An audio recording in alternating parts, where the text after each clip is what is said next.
it'll be fine, or very much like traits or situations. What I had it is messy. Yeah, kind of the patterns your listeners will be. Hello, listeners and viewers. Welcome to another episode on Rising Above Shadows of Abuse, RASA.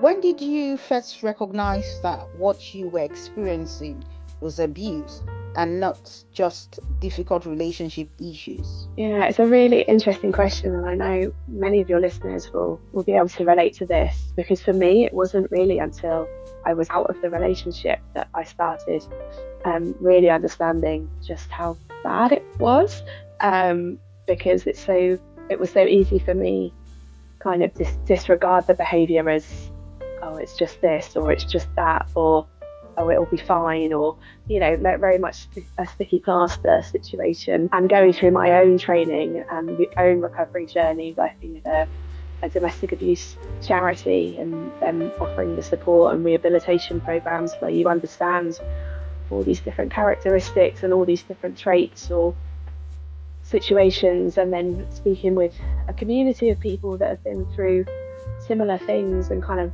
connecting the dots in a way that one lady would say, well, he or she did this, and I would be like, oh yeah, no, I've had a similar experience. And then it was like almost validation that what I had experienced was not a difficult relationship, it was fundamentally domestic abuse. So certainly the education part around it's not just physical, it can take on many different forms, and kind of the patterns of behaviour that I had dismissed as character flaws were really detrimental. So we're talking about things like gaslighting, the isolation of between friends and family and things that I loved, and all those kind of tactics that feel subtle at the time, and then you look back 6 months, a year later, and realise that your whole world is completely different, and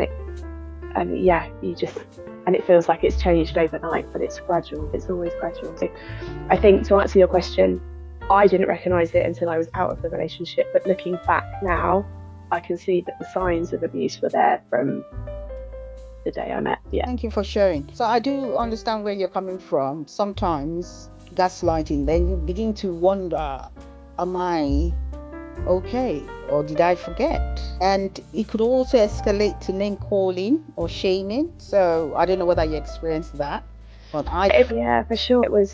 That was kind of the nail in the coffin, so to speak.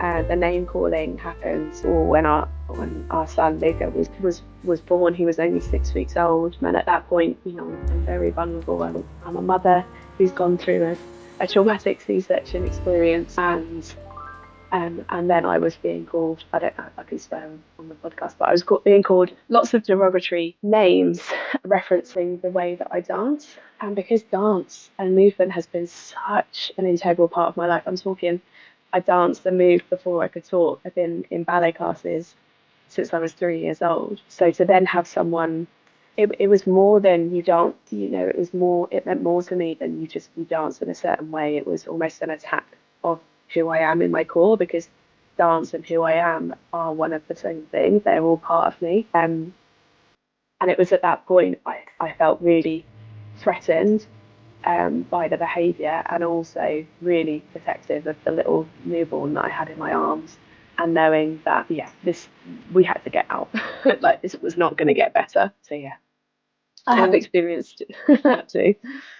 So it was due to the shaming and name calling that you decided, I think I know what I'm going through is an emotional abuse or psychological abuse, and I want to. And at that point in my life, I had lots of care around me, in terms of a midwife, a health visitor, a breastfeeding support worker, who were all in that sphere of living in that environment. So they were the ones that were saying to me, I don't really think that this is normal or acceptable behaviour. Had they not been there, I would have still felt the same, in that I don't want to be called those names or whatever, but I don't think I would have, at that point, without their encouragement or signposting to support services, been in a position to be able to leave as quick as we did when Luca was born, because we were gone by the time Luca was 3 months old. Yeah, that all happened quite quickly in the end. And that was because you had support workers who were actually witnessing what you were going through. And definitely this was an unhealthy pattern,